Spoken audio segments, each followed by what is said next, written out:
श्री ज्ञानेश्वरी अध्याय 11 विश्वरूप दर्शन योग सारांश।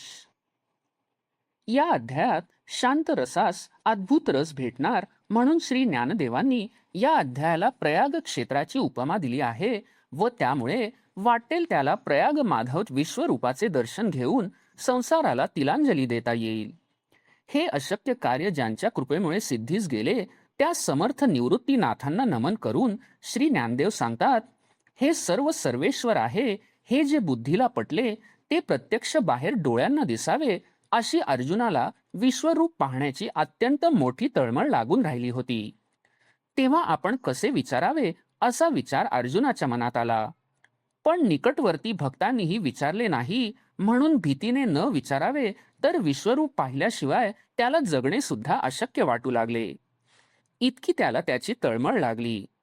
तेव्हा देव दाखवत अगर न दाखवत आपण तर विचारावे असा निश्चय करून घाबरत घाबरत अर्जुन देवाला विनवित आहे, आपण मला दुर्मिळ असे अध्यात्म ज्ञान सांगितले त्यामुळे देहच मी, हे कौरव माझे आप्त व यांना जर मी मारले तर मला पाप लागेल असा अज्ञानजन्य अहंकार व मोह माझ्या ठिकाणी उत्पन्न झाला होता व तो आता दूर झाला आहे।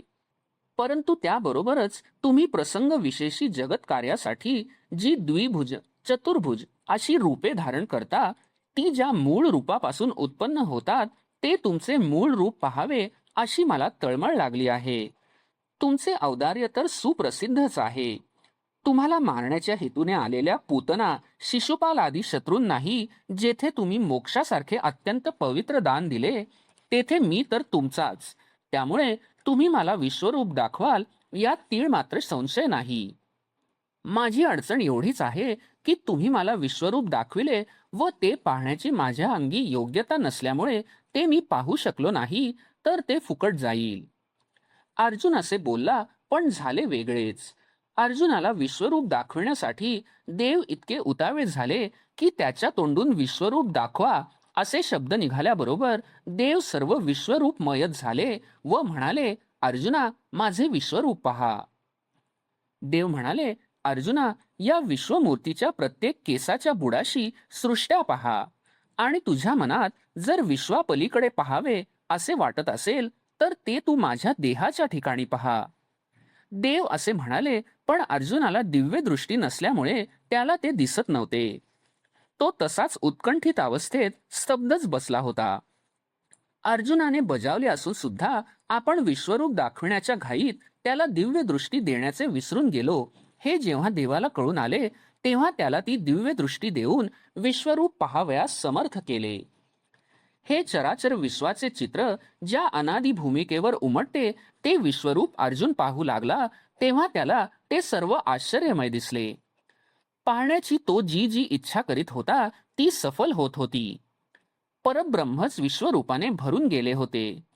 एवढे मोठे आकाश, पंचमहाभूते, पूर्वादिक दिशा यांचा मागमूसही शिल्लक न राहता सर्व सृष्टीची रचनाच नाहीशी झाली। त्याच्या मनाचा मनपणाच नाहीसा झाला व स्वरूप समाधान प्राप्त झाले। पण विश्वरूपातील सौंदर्ययुक्त व आनंददायक रूपाबरोबर महामृत्यूसारखी भयंकर अकराळ विक्राळ रूपे जेव्हा त्याने पाहिली तेव्हा भयभीत होऊन त्याने डोळे मिटून घेतले। परंतु दिव्य दृष्टीचा प्रभाव असा होता की डोळे मिटले असताही अर्जुनाला ते विश्वरूप दिसत होते। व्यासमुनींच्या कृपेमुळे संजयालाही ते दिसत होते म्हणून तोही आनंदित झाला होता। विश्वरूपाच्या तेजापुढे हजारो सूर्यांचे तेज फिके पडत होते। व्यापकपणाच्या दृष्टीने हे सर्व जग महासागरातील बुडबुड्याप्रमाणे भासत होते। अर्जुन विश्वरूप पाहता पाहता द्रष्टा व दृश्य हे द्वैत नाहीसे होऊन त्यात नाहीसा झाला। अष्टसात्विक भावांनी संपन्न होऊन ब्रह्मानंदावर अधिष्ठित झाला। तो आनंदाचा पूर ओसरल्यावर अर्जुन देवाची स्तुती करू लागला, मी यकश्चित मानव असूनही आपण मला हे विश्वरूप दाखविले हा खरोखरी आपला थोरपणा आहे। या विश्वरूपात मला स्वर्ग, कैलास, चतुर्दश भुवने दिसत असून हे सर्व तुझे तूच झाला आहेस। आतापर्यंत माझ्या दृष्टीवर अज्ञानाचे पडळ असल्यामुळे तुला आम्ही चतुर्भुज एवढाच मर्यादित समजत होतो, परंतु आज तुझे आदि मध्यांतर रहित आकाराचे पैल तीर असे खरे स्वरूप मला पाहावयास मिळाले. तुझ्या रूपातील तेजाच्या राशीमुळे सर्व विश्व संतप्त होऊन या महामृत्यूरूपी समुद्रात गटांगळ्या खात असताना मला दिसले. प्रळय काळचा रुद्रही मला भीतो, पण तुझ्या विश्वरूपाची कोपदृष्टी पाहिल्यावर मीच भयभीत झालो आहे. हे कौरव वीर व त्यांचे सैन्य, पूज्य भीष्माचार्य, द्रोणाचार्य, कर्ण हे सर्व यात नाहीसे होत आहेत असे मी पाहत आहे.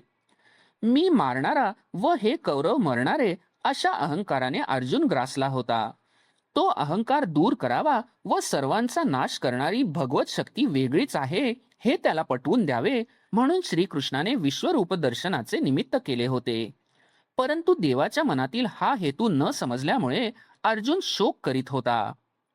त्याचा शोक दूर करण्याकरिता भगवान त्याला सांगतात, सर्व संहार करणारा मीच आहे. मात्र तुम्ही पांडव फक्त या संहारातून वाचणार आहात. त्याशिवाय बाकीचे सर्व सैन्य यात नाश पावणार आहे. मी म्हणविणाऱ्या या सर्व योद्ध्यांना मी मागेच मारून मातीच्या चित्रांप्रमाणे निर्जीव केले आहे. आता अर्जुनाने शत्रूला मारले एवढेच फक्त जगात प्रसिद्ध व्हावयाचे शिल्लक राहिले आहे. ते काम तू कर. याप्रमाणे विश्वरूपी श्रीकृष्णाचे गंगेच्या ओघाप्रमाणे गंभीर भाषण चालू होते व अर्जुन शरणागत होऊन ते ऐकत होता.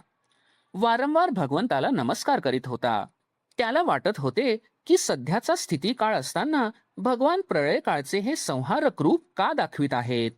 त्याचे समाधान भगवंतांनी केले की हे संहारक रूप फक्त या दोन्ही सैन्यापुरतेच आहे. बाकीचे सर्व लोक आपापल्या योग्य समयी मरण पावतील.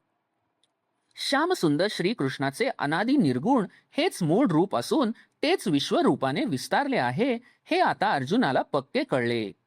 आतापर्यंत श्रीकृष्णाला तो बरोबरीचा समजून त्याची थट्टा मस्करी, प्रसंग विशेषी अवहेलनाही करीत होता.